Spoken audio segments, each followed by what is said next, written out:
Qu'importe en lui, enfoui et caché.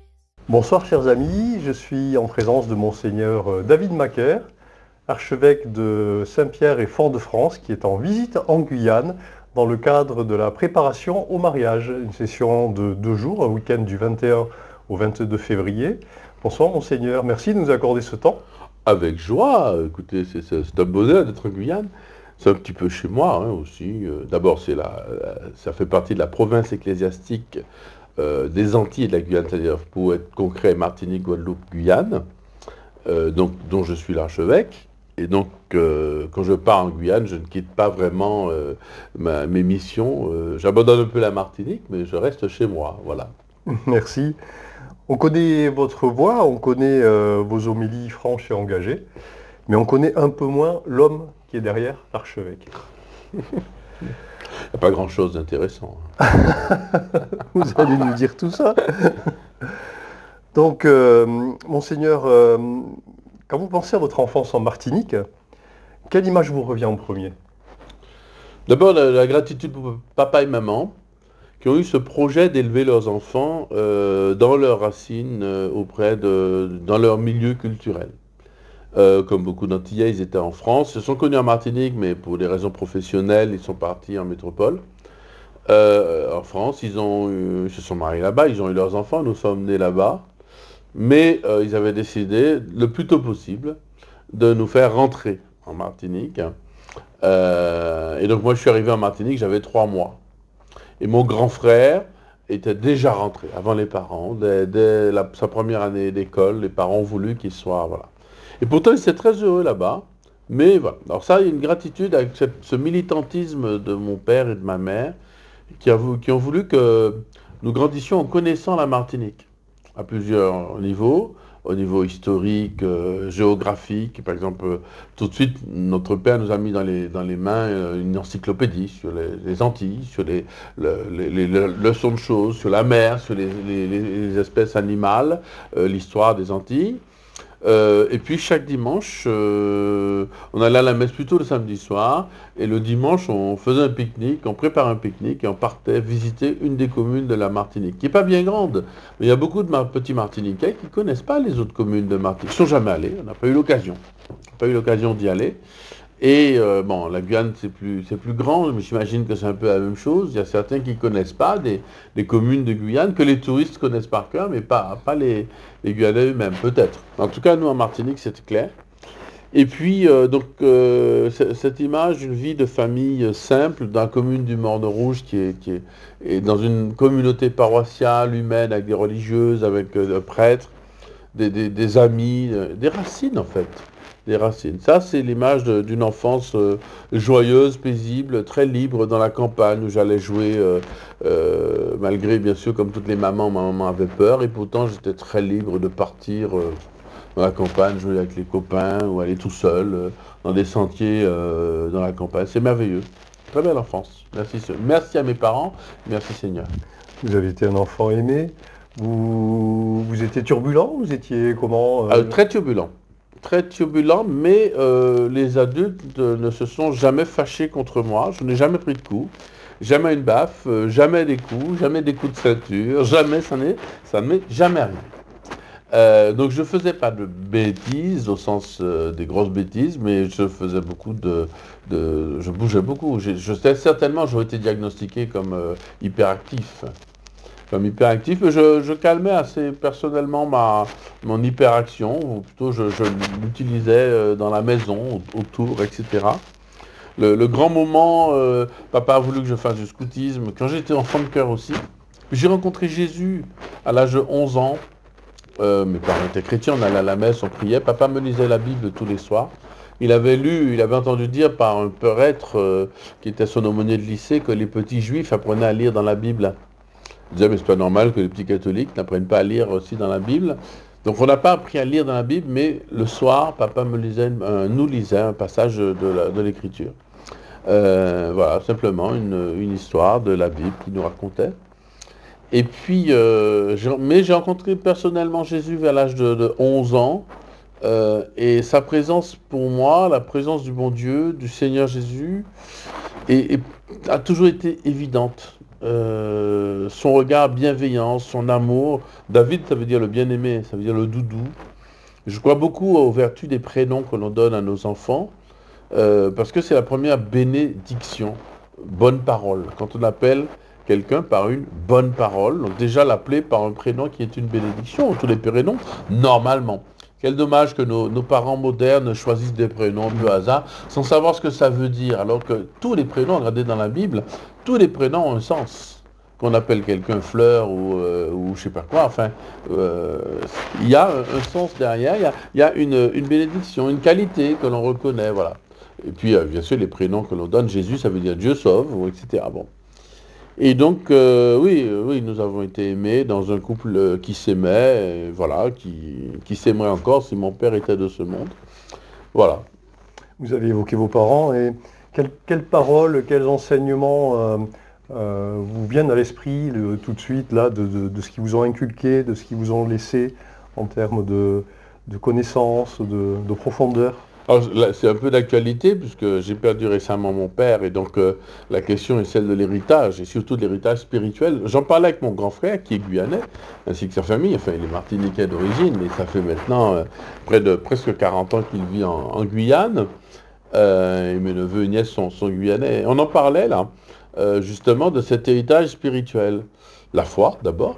La foi dans le Christ, la foi dans l'Église, la confiance et l'amour de l'Église. Mon père et ma mère ont toujours aimé l'Église. Alors attention, je ne les ai jamais vus sur l'autel, comme on dit. Mon père et ma mère en train de faire une lecture, être auprès de ça, non, ça n'y avait pas ça. On priait à la maison. Ils étaient engagés dans leur Église, notamment pour leur préparation au mariage. Ça, c'est vrai. Mais c'est pas une foi d'abord liturgique, en disant je suis là, moi j'étais dedans assez petit, hein. J'ai choisi de faire la quête quand j'étais petit, donc ça m'obligeait à arriver à l'heure à la messe, ce qui fait que j'ai arrêté d'aller à la messe avec mes parents, parce qu'ils arrivaient très en retard à la messe, et moi, donc à l'âge de 11 ans, justement, je dis bon, j'en ai assez d'arriver en retard à la messe, voilà. Mais eux, ils étaient engagés autrement, au conseil paroissial, après, maman a fait du catéchisme, etc., des choses comme ça, ou du cheminement, voilà. Mais, voilà, cet engagement. La foi, ensuite, une certaine immunité, une vraie immunité, l'héritage principal. Alors, j'ai eu la joie d'écrire un livre aussi sur les hommes. Ça s'appelle Lettres d'encouragement aux hommes. Et à la fin du livre, je finissais la rédaction. J'étais à ce moment-là en soins dans un centre de repos, et voilà. Et j'avais un peu de temps devant moi. Donc. Et j'écris à mon père pour dédier ce livre à l'image de mon père. Et au lieu de mettre un point, j'ai mis une virgule. Alors, du coup, j'ai continué, j'ai fait 12 pages, voilà. Et donc, là-dedans, le fait d'être immunisé contre certaines zones d'ombre de l'âme antillaise, par exemple, le fait de regarder la couleur de peau de quelqu'un, même si c'est inconscient chez nous, mais on le fait. Dans ma famille, il n'y avait pas ça. Il n'y avait pas non plus, il n'y avait pas un gramme de superstition. Il n'y a pas de superstition, des questions de quimbois, de trucs. Jamais entendu parler, ça n'existait pas. Enfin, c'était pas du tout notre truc. Il y a un héritage qui me bouleverse aujourd'hui, compte tenu de l'état des Antilles parfois. C'est la capacité de mes parents à avoir des amis, et de vrais amis dans tous les milieux. Mais des gens plus que proches. Des béquets, des gens de toutes conditions. Nous, on était plutôt de famille de petits bourgeois fonctionnaires. On était tous fonctionnaires dans la fonction publique dans la famille, jusqu'à une certaine époque, quoi. Évidemment des gens de ce milieu-là, des bourgeois, on va dire, mais aussi bien sûr des agriculteurs pour qui papa avait une admiration sans limite. Et on passait tous nos Noëls et ce sont de vrais amis pour qui on avait une admiration pleine et entière, des gens très simples de la campagne, en même temps des vrais travailleurs avec une sorte de noblesse antillaise, parce qu'ils travaillaient la terre et on transmet ça à leurs enfants. D'ailleurs, je suis très heureux puisque un de mes cousins a épousé une fille d'une de ses familles et ma nièce, donc la fille de mon cousin, a repris les terrains et l'exploitation de son grand-père, et c'est une femme extraordinaire qui a obtenu plein de prix dans le monde agricole. Voilà, ça aussi cette fierté du travail et de la beauté de la culture antillaise, mais aussi l'ouverture, ça c'est mes parents, sur l'Europe, parce qu'ils avaient été très heureux en France. Donc la culture européenne, par exemple, la culture des restos, bon ça se voit encore sur moi. On a la culture du resto, d'aller se faire comme ça un resto. Pas simplement pour ce jour de fête, mais par un acte culturel. On avait, voilà, de toute la musique aussi, le rapport à la musique. Et dans ces derniers jours, je me rappelle, je redécouvre un opéra qui s'appelle Le Pêcheur de perles, avec un très beau chant d'amour d'un pêcheur de perles, justement. Je crois entendre encore. Et je chante, je chantonne. Et j'entends mon père dans sa vieillesse, je ne savais même pas qu'il le connaissait, qui finit le solo, qui continue, enfin. Et donc, voilà, cette culture aussi, ce qu'on appellerait la grande culture, il n'y a pas de petite culture non plus. Donc ça allait de Eugène Monat ou Dédé Saint-Prix à Bizet ou à Mozart, en passant par Michael Jackson ou le blues. Mon frère est musicien de jazz aujourd'hui, donc voilà, les meilleurs orchestres de jazz, ou de musique classique, d'opéra, enfin, voilà, ben, cette ouverture. Voilà, je pourrais en dire beaucoup sur papa et maman. Maman, c'est plutôt cette intelligence des femmes, d'une famille où les femmes sont plus brillantes que les hommes en général. Et donc, vraiment, c'est une efficacité redoutable dans la gestion de son foyer et de sa vie professionnelle, avec une reconnaissance incroyable des personnes autour d'elle, une intelligence des situations. Ben, ça, c'est très féminin aussi. Voilà, on a appris tout ça de nos parents. En vieillissant, on se rend compte à quel point on leur doit beaucoup de choses.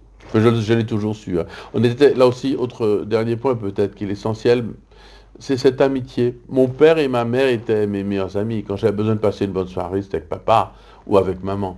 C'est pas la même chose. Papa, on allait se promener à Saint-Pierre en particulier. Il y a un quai, comme ça, on allait au bout du quai, on regardait le soleil se coucher, on s'asseyait tous les deux, on refaisait le monde. Maman, c'est plutôt des discussions autour d'un petit repas qu'elle me préparait, où on discutait tous les deux, mais voilà, où elle m'a beaucoup appris aussi. Elle continue d'ailleurs, elle est toujours debout, bon pied, bon oeil, avec une intelligence remarquable. Merci Seigneur. Merci Seigneur, oui. Monseigneur, donc vous avez rencontré Jésus à 11 ans, vous étiez dans une famille animée par la foi quand vous étiez petit, et vous avez une culture classique. Est-ce que vous auriez pu choisir un autre chemin? Vous avez parfois rêvé, imaginé que vous preniez un autre chemin que... C'est-à-dire un autre chemin? Un chemin politique, un chemin peut-être une autre direction? Ah oui, oui, bien sûr. Mon avenir était tout tracé. Alors, la foi, non. La foi, je serais incapable de la remettre en question. Enfin, bon... Voilà, c'est évident, c'est une rencontre avec le Christ. C'est pour ça que quand je rencontre quelqu'un qui a été élevé, qui a tout fait, son première communion, mais qui ne va pas à la messe, je ne peux pas juger cette personne ou lui en vouloir. Parce que cette personne n'a pas eu cette expérience très forte de la foi, de la rencontre avec le Seigneur. Pour moi, ça m'a toujours paru évident. Je remercie papa et maman. Je ne me souviens pas avoir raté la messe de ma vie. Un dimanche. Et je crois que, voilà, et j'avais entendu un prêtre dire ça une fois, j'étais très impressionné, et puis finalement, quand j'ai réfléchi, j'ai dit, mais toi non plus, enfin peut-être que quand j'étais petit, je ne sais pas si mes parents ont peut-être raté la messe une fois ou deux, hein, j'en sais rien, mais moi, à partir de 11 ans et demi, ça ne me serait pas venu à l'idée de passer un dimanche sans aller à la messe, hein, voilà. Du coup, j'ai oublié votre question. C'était sur la... Si vous aviez pu prendre un autre chemin. Un autre chemin. Donc la foi, voilà. La foi, non. Par contre, je me suis posé la question, même si aujourd'hui, et depuis que j'ai ressenti l'appel de Dieu, ça m'a paru évident que c'était mon appel depuis toujours. J'avais eu l'impression de marcher sur un chemin comme ça. Et puis je marche, mais je regarde le sol. Puis à un moment donné, je relève la tête et je vois la suite du chemin. Donc il n'y a pas eu de différence entre ma vie de jeune, d'enfant, d'adolescent, de jeune homme et puis ma vie religieuse. C'était une continuité, il n'y a pas eu d'un-coup. Quand j'entends des récits de conversion, je suis fasciné, mais fasciné. Je trouve ça merveilleux. Waouh, comment on peut rêver d'un paysage qu'on n'a jamais vu et qu'on a envie d'aller voir, vous voyez. Parce que moi, j'ai pas connu ça. La foi a été... Maintenant, oui, certainement, j'avais ma carrière, j'ai commencé une carrière très jeune grâce à maman qui m'inscrit à un concours que j'ai réussi. Voilà, je n'avais jamais eu l'idée de passer un concours, elle l'a fait parce qu'elle voulait me mettre le pied à l'étrier de la vie professionnelle, et elle a eu raison, enfin, il voulait, papa aussi. Et j'ai réussi à ce concours, j'ai commencé une vie professionnelle qui était très agréable avec des collègues donc au ministère de l'Équipement. Puis comme j'étais cadre, donc j'étais tout de suite en Martinique, peut-être un peu trop tôt. Le ministère, l'administration à l'époque avait fait en sorte que je reste en France, mais j'ai réussi à rentrer quand même. Et ils avaient raison, j'aurais dû partir pour mieux revenir. Enfin, si j'étais pas parti, peut-être que je ne serais pas rentré dans les autres. Donc je suis resté en Martinique où j'ai commencé ma vie professionnelle. Certainement, je me serais engagé en politique dans ma commune, voilà, dans l'église aussi. Je savais exactement quel ministère j'allais accomplir dans l'église. Enfin, tout était tracé. Il n'y a pas de. Et puis Jésus est venu et ça m'a paru évident, mais du jour au lendemain, qu'il y avait que cette voie-là était, comme je vous dis, celle qui était déjà prévue. Je ne le voyais pas encore, mais c'était, voilà, évident. Évident. Vous êtes nommé C'est à cette époque-là que j'ai rencontré votre évêque, d'ailleurs. Votre évêque Alain Rancé, qui à l'époque était jeune diacre, il venait d'être ordonné diacre, où il allait l'être, mais enfin bon, en tout cas, c'est à ce moment-là que nous sommes, il y a une photo célèbre, où je dois avoir 22 ans, et lui il est tout jeune prêtre, on est tout jeunes tous les deux. On va évoquer votre amitié un petit peu plus tard. Voilà. Et vous, donc vous êtes un archevêque et un homme heureux, ça se voit, ça s'entend. Un archevêque, un homme heureux, j'espère. Ce bonheur objectif qui vient du don de Dieu, de la grâce. La vie d'évêque, d'abord, je rouspète souvent, mais j'ai été appelé par Dieu et j'ai toujours dit que je ne refuserais pas l'appel de l'Église. Donc, bon, dont acte. Hein. À quel âge? Quand j'ai été appelé 21 ans. Je peux vous dire, c'était le 17 août, le 17 août 80 quoi. Je réfléchis à la date, 91. 17 août 91, je peux vous raconter brièvement, j'étais à Lourdes depuis l'année de mon bac, 87, donc j'avais 17 ans, je prends l'habitude d'aller chaque année à Lourdes pour servir les malades. Et là, je rencontre un monde de charité, d'amour, autour de frères et sœurs souffrants, malades. À un moment, la France de voter une loi horrible sur l'euthanasie. Ce sont des hommes et des femmes dans leur souffrance et leur faiblesse, comme mon père il n'y a pas longtemps, qui m'ont appris la vraie vie, le sens de la vraie vie. Et je comprends la volonté diabolique de vouloir détruire les plus fragiles, parce que c'est eux qui nous apprennent le sens profond de la vie. Et donc les vendeurs de toutes sortes ont tout intérêt à faire disparaître les souffrants pour dire non, c'est nous qui vous vendons des produits de consommation, ceci, et toutes sortes de produits à fumer, et des moquettes à fumer, qui allons vous apporter le bonheur. Parce que ces personnes qui sont dans la souffrance, elles nous donnent une vraie leçon de bonheur. Et donc à un moment donné, j'étais bouleversé, et puis ensuite il y avait des couples.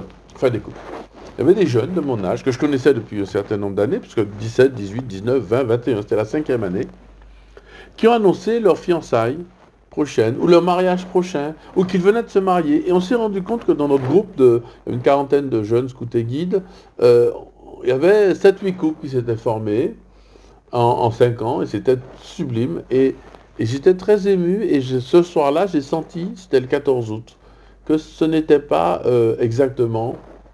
ce n'était pas ce à quoi j'étais appelé. C'était bizarre, c'est bizarre, je suis pas splendide, mais c'est pas, il y a quelque chose d'autre. Alors je cours, je suis dans le sanctuaire de Lourdes, je cours, et je vais à un endroit bien précis. Il faut que j'aille à cet endroit, je sais pas pourquoi. Je sais pas pourquoi, jusqu'à aujourd'hui. Et j'avais, à tel point que j'ai des amis qui couraient après moi, ils me disaient, David, tu vas où? Je dis, il faut que j'aille dans tel endroit. Et aujourd'hui, je ne peux pas. Et je sais qu'à ce moment-là, je ne sais pas où je sais où je vais, mais pourquoi j'y vais, je ne sais pas. Et quand j'arrive, je tombe nez à nez avec un frère dominicain. Figurez-vous que la semaine d'avant, juste avant de quitter la Martinique, j'avais rencontré pour la première fois un frère dominicain. Et j'avais découvert son habit, son ordre. Alors je connaissais les sœurs dominicaines de la délivrance, j'avais fait mes classes chez elles. Je ne savais pas qu'il y avait des frères. Et donc avec ce frère, on a parlé de la vocation dominicaine, mais comme ça, je ne cherchais pas ma vocation. Enfin, je croyais, j'y crois toujours, au grand amour. Je savais que le jour où je rencontrerais celle que le Seigneur me destinait, je la reconnaîtrais immédiatement, que ce serait elle. C'était évident. Donc je ne me posais pas de questions quand je rencontrais une fille, est-ce que c'est elle ou pas? Parce que je me disais, le jour où ce sera elle, je le verrai. Je le verrai clairement. Et donc, voilà, j'avais des amis, IES aussi, on s'amusait, on sortait, on allait danser, on allait prier, on allait à la messe, enfin, voilà, le groupe de copains, hein, soirée pizza sur la plage, etc. C'est l'ambiance, voilà, je travaillais, j'avais mon argent, ma voiture, j'étais le jeune homme riche, quoi, tranquille, chrétien, alors j'étais à la messe tous les jours, par contre, hein, et souvent au monastère des Bénédictines en Martinique, je passais entre 17h30 et 21h, quasiment 3 fois par semaine, en prière, en silence, etc. Au monastère, c'était mon bonheur, mon petit moment à moi, personne, voilà. Et puis, là, dans tous ces entrefaits, donc ce 17 août, je rencontre ce frère dans les hauteurs de Lourdes, et puis on parle. Et puis je dis, je veux venir dans votre couvent. Et voilà, de fil en aiguille, donc le surlendemain, le 17 août, j'arrive au couvent des Dominicains de Toulouse, je me trompe d'entrée, je rentre, on m'installe dans une chambre, et en plein mois d'août, c'était les JMJ, en plus le couvent était vide, une immense bâtisse en béton, et j'aime beaucoup, je trouve ça beau. Et puis j'arrive, il n'y a pas grand monde, c'est la matinée, et je descends dans l'église pour prier, et au bout de 30 secondes, je suis assis, je m'assois, je ferme les yeux, et là j'entends, ça s'inscrit dans mon cœur, mais en lettres d'or, c'est ici.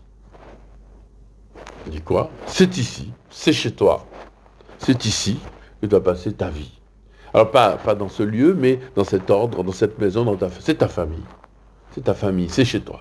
Mais c'était clair, net, précis. Et jusqu'à aujourd'hui, on est en 2026 quand on enregistre cette émission. Donc entre 91 et 2026, il y a du temps qui est passé. En vérité, c'est toujours chez moi. C'est toujours chez moi. Et voilà. Et je suis sorti de là, de cette église, quelques minutes après. Et c'était clair pour moi que je serais religieux, dominicain, prêtre. Voilà, et puis voilà, ça a commencé comme ça. Ni résistance, ni doute, ni hésitation. Ah non, mais je savais que le Seigneur me montrerait mon chemin. Donc il n'y a eu ni résistance, ni doute, ni hésitation. Alors, je suis rentré 3 ans après. Pourquoi? Parce que les frères m'ont à moitié oublié aussi. Enfin, ça c'est nous, dominicains, un peu, voilà. Donc je leur ai dit tout de suite, hein, c'est bon, on m'aurait dit de rester, je restais. Ça aurait été immature. Donc, je suis entré en Martinique, j'ai continué ma carrière, j'ai continué la même vie qu'avant, j'ai rien changé, parce que ma vie était déjà, enfin, je n'étais pas un saint hein, non plus, mais bon, c'était quand même groupe de prière, Radio Saint-Louis, où j'étais à l'époque responsable des programmes, je faisais ce que vous faites, j'y passais 30 heures par semaine, malgré mon travail, donc vous voyez, le soir, à 22h, je disais le chapelet, je revenais, les réunions, etc. Il y a le père Jean-Michel, qui était le fondateur, dont j'étais très très très proche. Donc je vivais, voilà, ma vie professionnelle, bien sûr, mes amis, voilà. Mais dans ma vie, les choses n'ont pas tellement changé. Voilà, une vie assez heureuse. Et puis ensuite, au bout de 3 ans, je suis entré en 94, je suis entré au noviciat des Dominicains à Marseille. J'ai reçu cet habit que je porte toujours. D'accord, monseigneur. Et on m'a dit désormais, tu t'appelleras Frère David. Donc c'est pour ça que jusqu'à aujourd'hui, quand je signe une lettre, vous ne me verrez pas signer Monseigneur Macaire, mais Frère David. Parce que l'Église m'a jamais dit tu t'appelleras. Par contre, je trouve que c'est normal que les fidèles appellent l'évêque Monseigneur, ce qui veut dire monsieur, c'est le même mot, hein, c'est pas compliqué non plus. Mais c'est normal qu'on donne au titre à quelqu'un, etc. Mais moi, quand je signe pas Monseigneur. Je signe, ça c'est comme ça qu'on m'appelle, mais moi, je m'appelle Frère David. Voilà. Si je dois me présenter, je dis bonjour, je m'appelle Frère David, archevêque de Saint-Pierre et Fort-de-France. Voilà, c'est ça. Vous aviez évoqué une forme d'hyperactivité quand vous étiez enfant. Oui. Et là, maintenant que vous êtes adulte et archevêque, on a l'impression que vous êtes infatigable. Quand on écoute vos homélies, vos prêches, on a l'impression que vraiment, vous avez vraiment encore énormément d'énergie à livrer quotidiennement et dans des journées qui font, on a l'impression, des fois plus de 24 heures pour vous. Mais qui vous soutient à vous? Qui vous aide? Qui soutient celui qui soutient? Alors, oui, je suis infatigable et je suis peut-être un peu fatigant aussi pour mon entourage, je le reconnais, je le sais. Hein. Et quand je dis mon entourage, maintenant, il est large. Il y a ceux qui vivent au quotidien avec moi, il y a ceux et celles, il y a ceux qui travaillent avec moi, il y a aussi les prêtres, ou l'ensemble des agents pastoraux de la Martinique. Je ne suis pas de tout repos, je l'avoue. Je ne suis pas de tout repos. Voilà, en plus avec la synthèse, je fais souvent des synthèses dans ma tête et donc j'entends des choses, je dis ah, mais il faudrait faire ça, j'entends 3, 4, 5, etc. Au bout d'un moment, je dis bon, c'est évident, ça vient de l'Esprit Saint. Souvent, l'idée ne vient pas, j'ai pas le sentiment qu'elle vient de moi, mais elle vient des autres, mais qui ne le savent pas eux, parce qu'ils ont dit un élément par-ci, un élément. Et je dis mais c'est ce qu'il faut faire. Voilà. Et c'est mon rôle d'évêque et en même temps c'est aussi ma psychologie profonde. Alors au quotidien, qui me soutient? Alors, euh, je souris parce que si ceux qui me soutiennent vraiment étaient là, ils diront au quotidien, ce sont ces chiens. Alors, c'est pas faux parce que Vous avez 4 chiens, c'est ça? l'église, voilà, j'ai 4 chiens, enfin 5. L'église a. Quand j'arrive en Martinique, il y a une certaine. Dans notre église immaturité, enfin, je vis seul. Dans un lieu où il y a 6 bâtiments. Donc un bâtiment d'habitation avec une dépendance, puis un bâtiment de bureau, une chapelle et une dépendance de bureau, etc. Donc, et un 6e bâtiment qui est en construction, qui remplace la résidence de l'évêque qui a été détruite dans un parc plutôt en banlieue immédiate de Fort-de-France. Mes voisins, c'est une école et un restaurant de l'autre côté. Il y a finalement, j'ai pas de voisins immédiats, hein, il n'y a pas de voisine à qui on peut dire bonjour voisine, oui un peu plus bas, enfin dans la rue, etc. Mais donc, comme beaucoup de presbytères, être seul. Bon, donc du coup, très rapidement, j'étais récupéré un chien à la SPA, Mirzet, puis un deuxième que j'ai trouvé dans la rue, Canel, bon, et qui ont été vraiment des compagnons pour moi. Ils n'auraient pas été là, je leur dois beaucoup. D'ailleurs, voilà, je pense écrire un livre une de ces jours qui s'appellera L'Évangile selon Mirzet, parce que j'ai vu dans ces animaux domestiques un vrai don de Dieu. Un cadeau que Dieu me faisait de fidélité, de joie, de protection aussi, voilà. Parce que la vie d'évêque, elle est extrêmement émouvante. Il y a des émotions très fortes, positives ou négatives.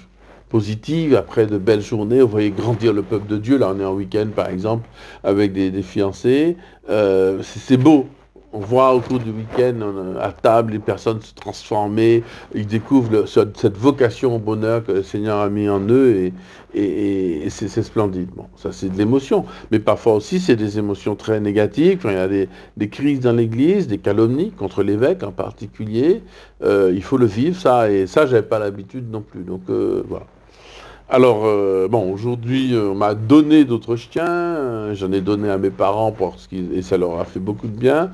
Ça leur fait toujours, enfin, maman, beaucoup de bien. Donc, c'est important pour moi. C'est pas négligeable.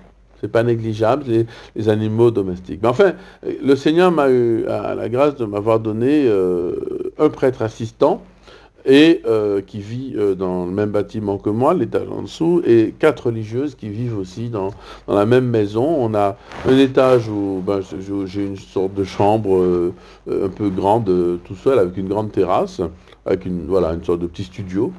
Et puis en dessous, les sœurs, on a un appartement où elles vivent à 4.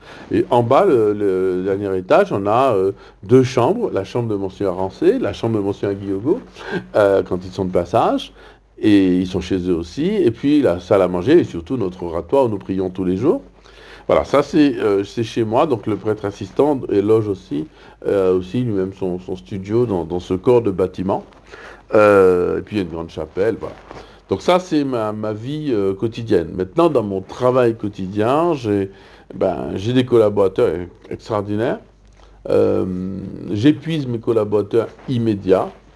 Ça ne doit pas être simple pour eux, ce qui est tous les jours, mais j'en ai quand même, Dieu merci, qui résistent. Et puis un groupe de collaborateurs, alors il y a des laïcs, il y a des prêtres bien sûr, des diacres aussi. Pour moi le diaconat, j'interdis les diacres en paroisse. Enfin, pas que j'interdis, mais je ne nomme pas de diacre en paroisse. Je trouve que ce n'est pas le rôle du diacre. Les diacres ne sont pas des vicaires paroissiaux, ils ne sont pas des aides du prêtre. Ce sont des collaborateurs de l'évêque, comme les prêtres. Donc il n'y a pas diacre en dessous, prêtre au-dessus, évêque en dessous. Les deux sont des collaborateurs de l'évêque, qui est successeur des apôtres et pasteur d'une église particulière.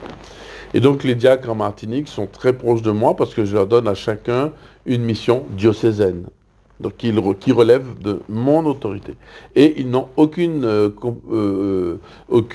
nomination en paroisse. Après, bien sûr, s'ils vivent dans une paroisse, le prêtre peut leur demander de faire un enterrement, etc.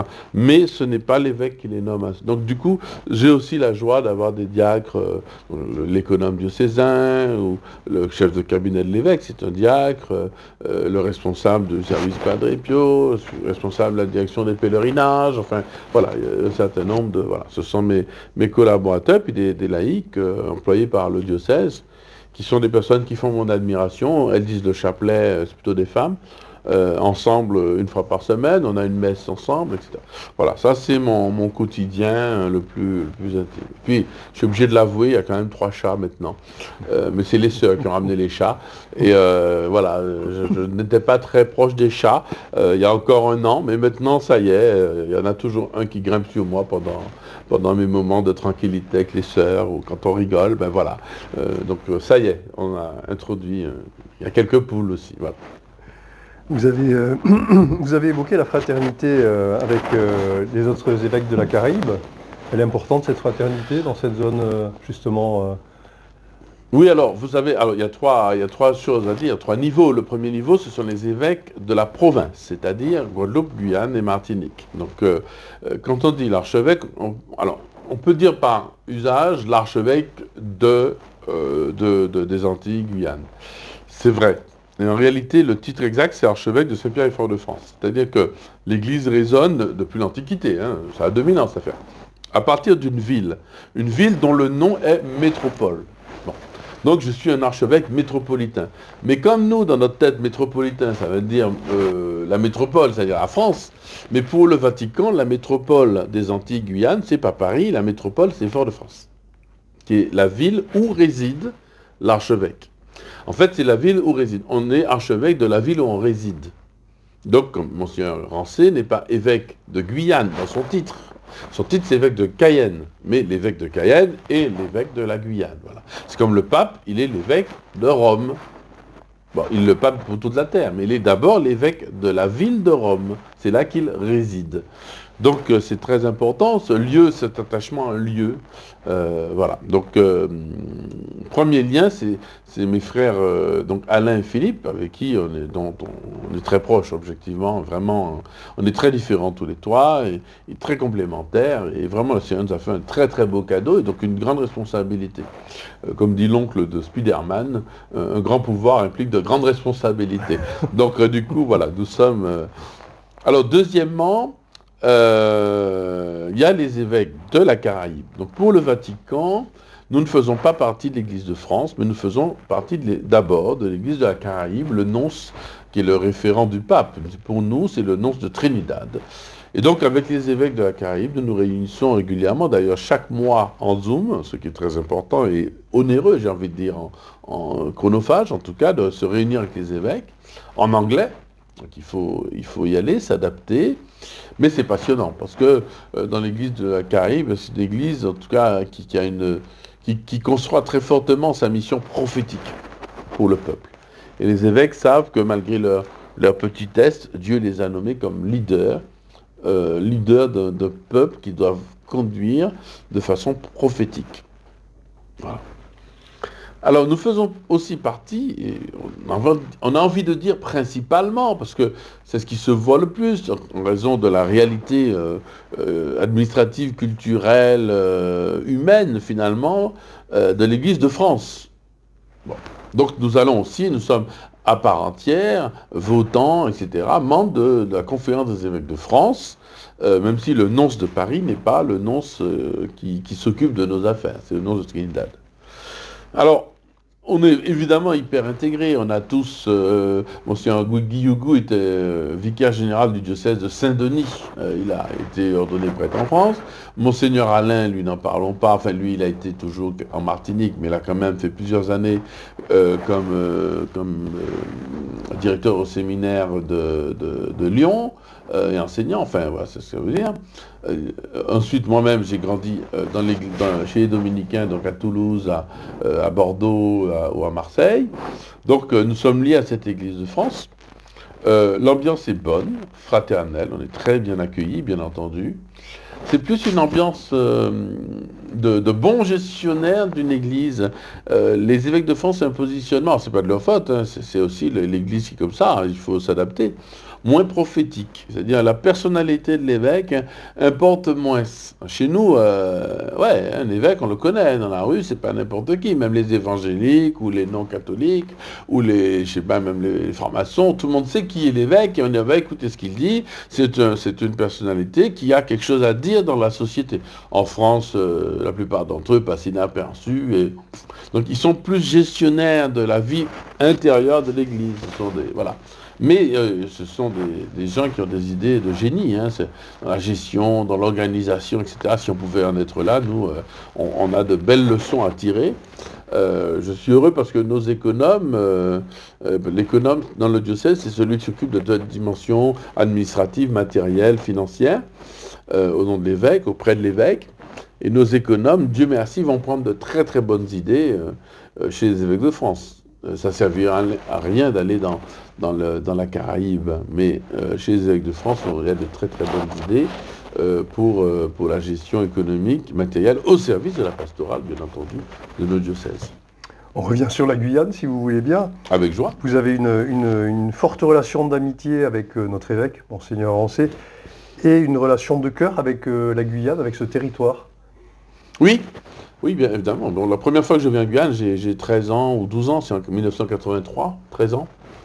Et donc, j'ai de la famille, j'ai ma tante qui est cousin guyanais, et bien avant ma naissance, je pense, enfin en tout cas aux environs de ma naissance. Et donc, on a toujours été tournés vers la Guyane.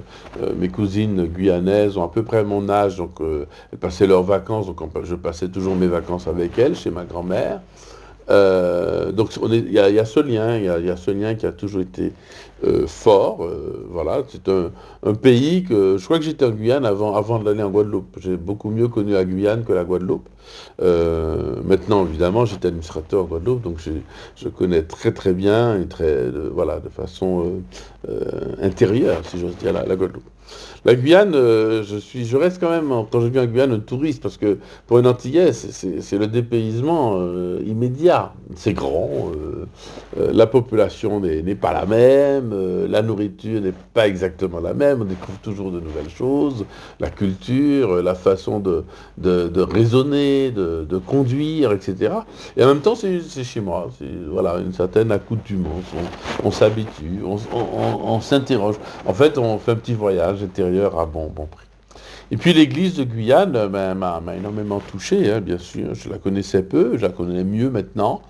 J'ai dû la fréquenter, la connaître, savoir comme sa population, hein, ses combats et ses grâces et ses gloires aussi.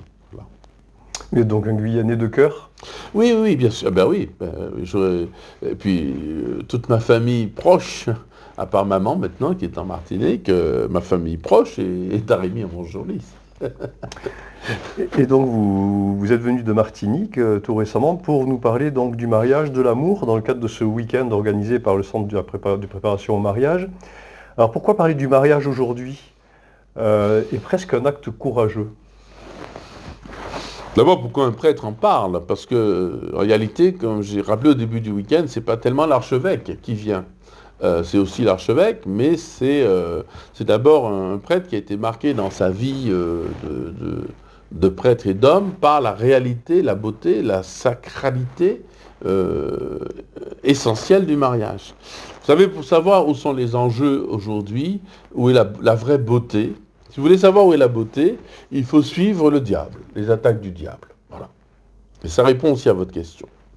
Si vous voulez savoir où est-ce que l'homme va trouver le bonheur et l'épanouissement de l'homme, de la femme, de l'humanité profonde, de l'enfant, de la personne âgée, de la personne en difficulté ou handicapée, etc. Si vous voulez savoir où est le bonheur, vous savez la chanson, mais il est où le bonheur, il est où? Eh bien, suivez le diable. Suivez les attaques du diable. Et vous trouverez, hein, suivez là où Satan veut attaquer les enfants de Dieu, comme dit l'Apocalypse au chapitre 12, hein, la bête s'en alla attaquer les enfants de la femme, c'est-à-dire la Vierge Marie, virgule, ceux qui suivent les commandements de Dieu. Avec cette bête de l'Apocalypse, qu'est-ce qu'elle attaque? Elle attaque l'enfant à naître, la vie humaine. L'enfant qui n'est pas encore né, qu'on ne voit pas encore. Elle cherche, plus que cherche, elle dévore chaque jour en Martinique 2000 avortements par an. Donc cette bête de l'Apocalypse, avec des femmes et des hommes que je ne condamne pas, qui n'ont pas conscience de ce qu'ils font. Et c'est là l'un des signes de la bête aussi, qui a très bien compris que dans notre société, il ne faut pas avoir. Deuxièmement, la fin de vie, donc la conception, la fin de vie. Il faut supprimer la personne fragile, malheureuse, lui proposer le suicide. Au lieu de faire grandir l'humanité, la vraie joie, en disant, mais non, ce dont a besoin quelqu'un qui souffre, c'est ça l'humanité. C'est justement le service des plus pauvres, de ceux qui souffrent, de ceux qui ont, dans un moment de détresse, qui ont besoin de la main tendue, etc. Non, on nous propose aujourd'hui d'éliminer, et le démon a raison, enfin de son point de vue à lui. Mais nous, si on l'écoute, ou si on ne l'écoute pas parce qu'il parle à voix basse, il se cache, mais derrière tout cela, il y a lui, il y a ce désir de détruire l'homme, on l'appelle l'ennemi du genre humain. Si on le suit toujours, il faut détruire l'amour humain. Et là, on arrive à cet enseignement sur le mariage. Il faut pourrir de l'intérieur l'amour. On ne peut pas dire aux hommes et aux femmes, ne vous aimez pas. Alors, on essaye. On essaye d'avoir de nouveaux amours, on peut choisir, de changer. Là, on va leur dire, non, aimez-vous, mais en vidant l'amour de sa substance. Donc l'amour devient un kiff, égoïste d'ailleurs. Je recherche dans l'autre en disant je t'aime à l'autre, mais comme on dit, je t'aime à un morceau de chocolat. C'est-à-dire, pour mon plaisir à moi et pour te détruire s'il le faut, je m'en fiche. Mais je t'aime, j'ai besoin de toi, ça veut dire en fait, j'ai besoin que tu sois à ma disposition, à mon service, que tu sois mon esclave sexuel, c'est 50 nuances de gris, hein, c'est ça, ouais. Voilà, deviens mon esclave, deviens ma... Voilà, et là, je vais appeler ça de l'amour. Mais en fait, c'est pas de l'amour. Hein, c'est de la domination, fruit du péché, Genèse 3, hein, c'est le fruit du péché, c'est l'homme dominera sur la femme et réciproquement, la femme cherchera à dominer.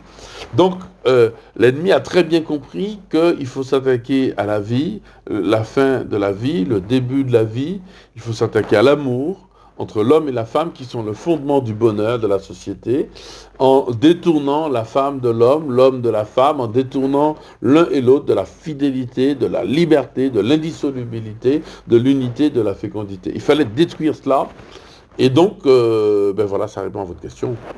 Vous décrivez notamment le mariage comme un sommet de maturité, donc la sagesse.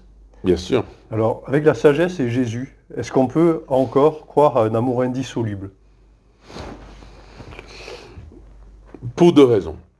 Il y a plein de raisons de ne pas croire, de douter de l'indissolubilité du mariage. Il y a plein de raisons de dire, mais regardez tout ça de divorce, et puis de nos jours. D'abord, avant le divorce, l'État mettait son nez là-dedans, parce qu'on savait très bien, les sociétés, chrétiennes ou pas, savaient très bien que le fondement de la société, c'est le mariage. On voit très bien que les pays ou les lieux ou les quartiers où le mariage est détruit, donc la famille est détruite, c'est là où il y a le plus de pauvreté, là où il y a le plus de délinquance, etc. Parce que la société familiale n'éduque plus les jeunes, n'arrive plus à soutenir les personnes âgées, la femme et l'homme, etc., qui sombrent dans des addictions et des recherches de dérivatifs. Donc, encore une fois, je crois que nous sommes faits pour ça. L'indissolubilité, on est fait, on est construit, c'est l'écologie de l'homme. Vous voyez, à l'écologie, on essaie de respecter la nature, de ne pas la détruire, de respecter, on sait que tel animal, telle espèce animale traverse telle route, alors on va lui construire un pont, ça va coûter des millions pour que le sanglier de telle race puisse traverser le pont pour retrouver le lieu où il ferait, etc. Tout ça. Bon. Mais l'être humain, quelle est sa nature ?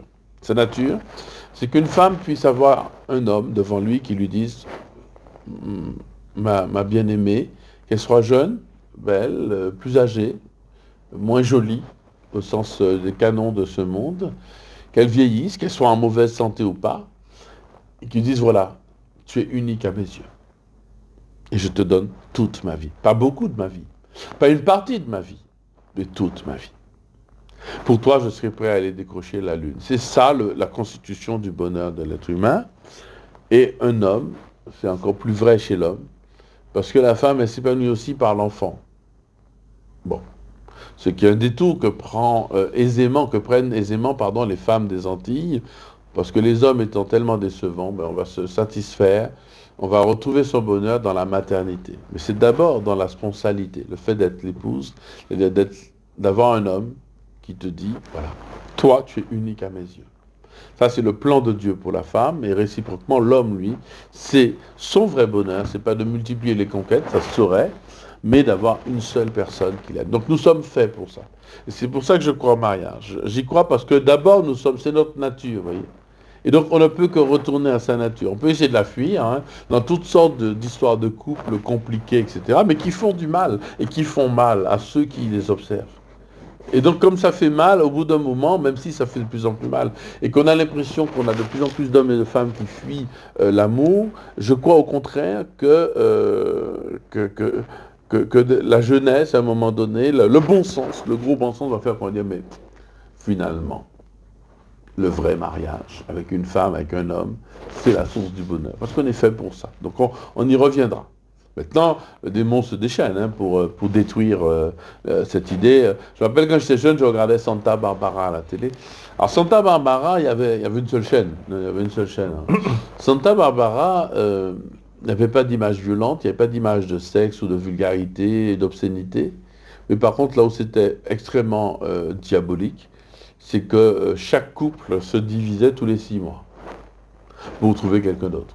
Et donc il y avait là une image de l'amour extrêmement mensongère, un amour volatile, un amour qui est très fort, très puissant, et puis 6 mois après, pour peu que vous ne regardiez plus l'émission, vous revenez 6 mois après, et Cruz et Eden, qui étaient très amoureux, s'étaient séparés, avaient maintenant 2 partenaires différents, qui eux-mêmes étaient... Enfin, tout est... Voilà.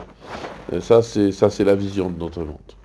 Et que diriez-vous à un couple qui doute de la solidité de cet engagement? Alors c'est normal, c'est une bonne chose. Il y a un bon doute et un mauvais doute. Il y a un doute volontaire, mais il y a un doute salutaire. Le doute salutaire, c'est celui du pilote d'avion qui va prendre son avion et bon, les mécaniciens sont passés, mais enfin, le doute, la confiance n'empêche pas le contrôle. Il va dire, on va quand même vérifier. Hein, on va appuyer sur le bouton, ça marche. On va appuyer sur tel bouton, ça marche, etc. A priori, voilà, si je monte dans un avion, je devrais pouvoir monter dans un mariage, si j'ose dire. Voilà, hein. Parce que c'est vrai qu'il y a un danger d'un gros crash. Si jamais ça ne marche pas, tout le monde meurt. Ok. Mais c'est pas non plus du hasard. Voilà ce que je veux dire à ce couple.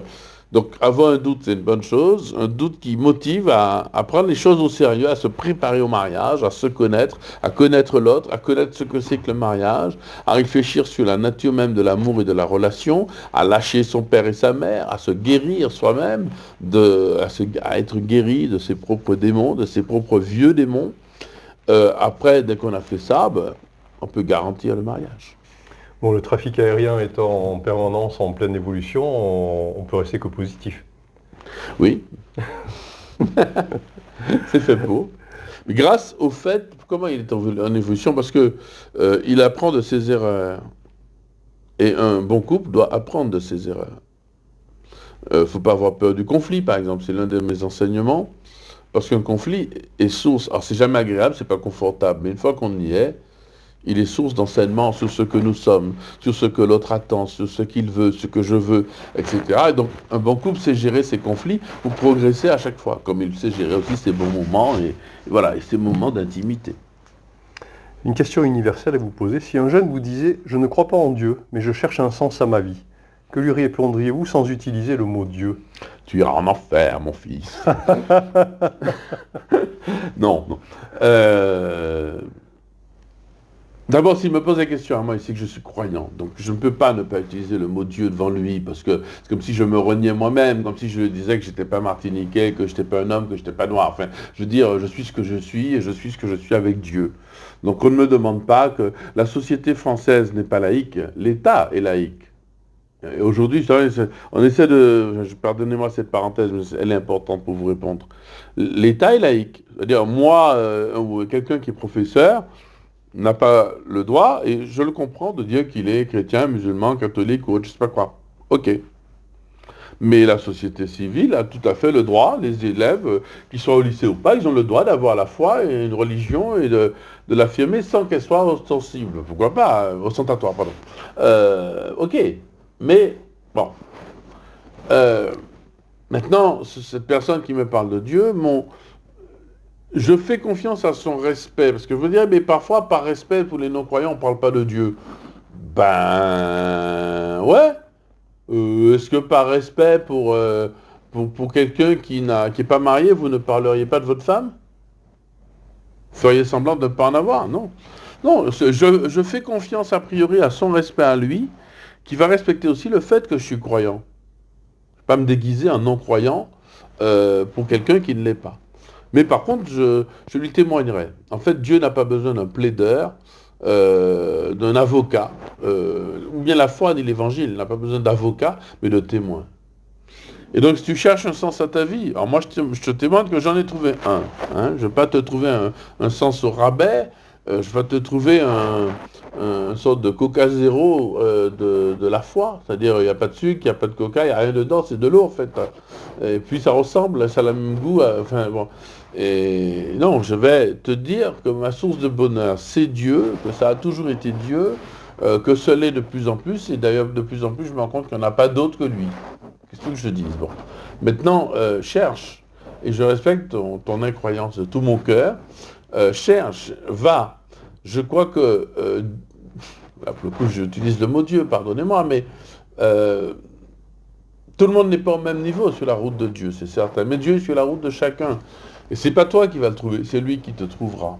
Et s'il me pose la question, c'est peut-être qu'il l'a déjà trouvé. Maintenant, bien sûr qu'il y a le chemin de la morale, mais j'aime pas l'employer ce chemin, parce qu'il a été galvaudé. Qu'est-ce que j'appelle le chemin de la morale?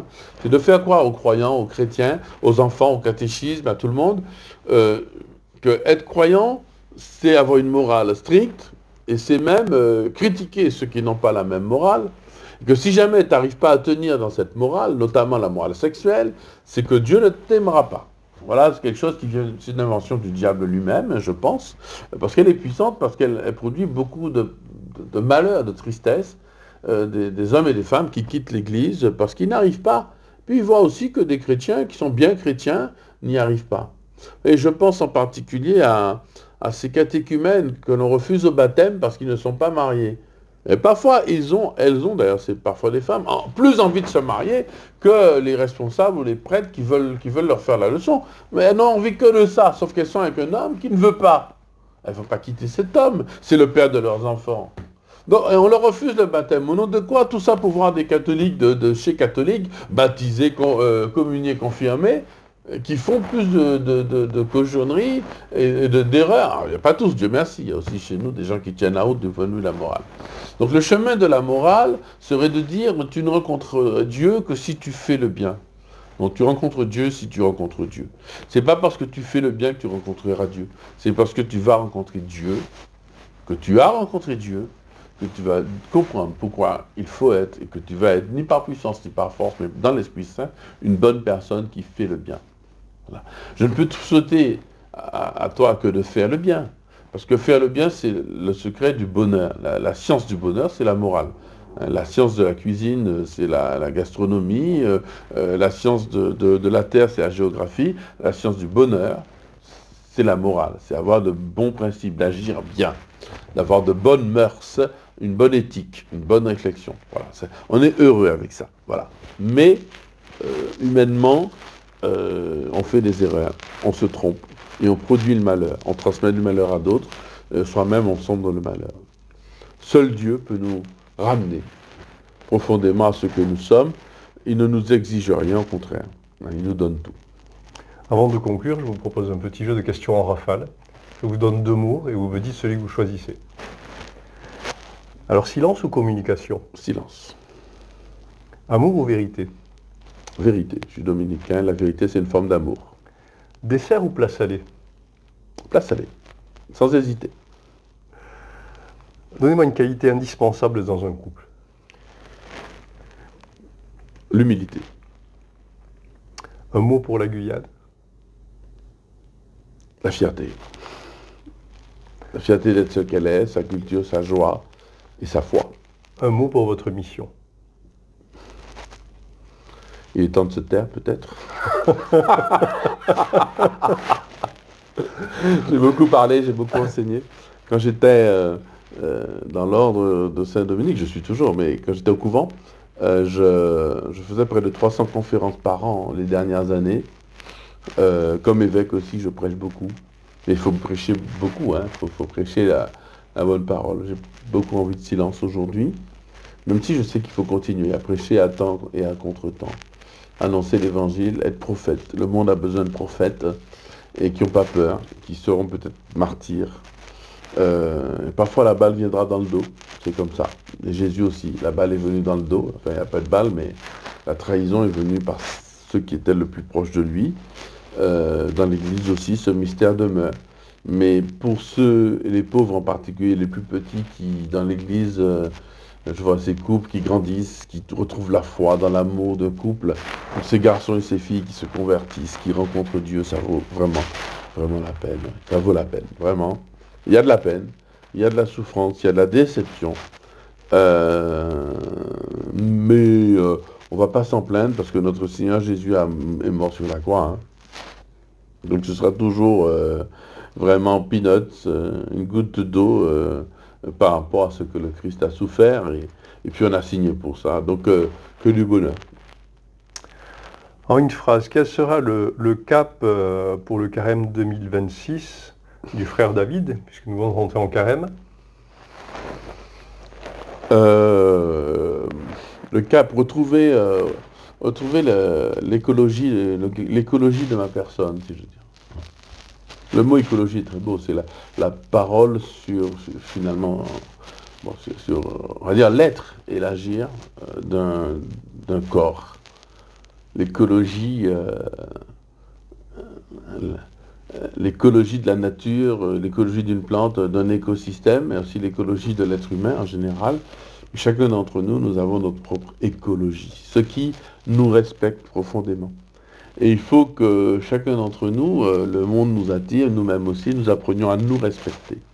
Je prends l'exemple, évidemment, au carême, il y a le jeûne, l'usage du portable, l'usage de la nourriture.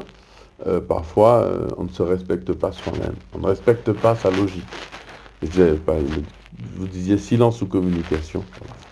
Donc je pense que voilà, le carême de M. Macaire, c'est malgré toutes les sollicitations, malgré tous les combats, malgré toutes les pressions, et des pressions belles, hein, vous savez, quand vous avez un enfant en difficulté, un couple qui a besoin de vous voir, un missionnaire qui a envie de lancer un projet, un jeune qui vient vous parler de sa vocation, etc. Il faut répondre à tout le monde, mais à un moment donné, il faut respecter et connaître mieux, respecter son écologie, voilà, redécouvrir. Après les années, c'est pas mal non plus. Je m'approche de la soixantaine, hein, quand même. Bon, 56, mais je m'approche de la soixantaine et ça mérite une vraie réflexion sur ce que le Seigneur attend de moi, dans mon agir, mais aussi dans mon être. Alors nous confions ce carême à notre Seigneur et nous espérons que ce désert ne soit pas un vide mais une rencontre. Ah, forcément, il le sera. Chez moi, il a toujours été rempli du bon Dieu. C'est une grâce. Je remercie le Seigneur. Que je ferme les yeux et les larmes. Merci beaucoup, Monseigneur, pour ce temps consacré. Merci à vous. Merci à beaucoup, Radio Saint-Gabriel. chers auditeurs, pour nous avoir suivis. Et puis, bon chemin vers Pâques à tous. Bénédiction.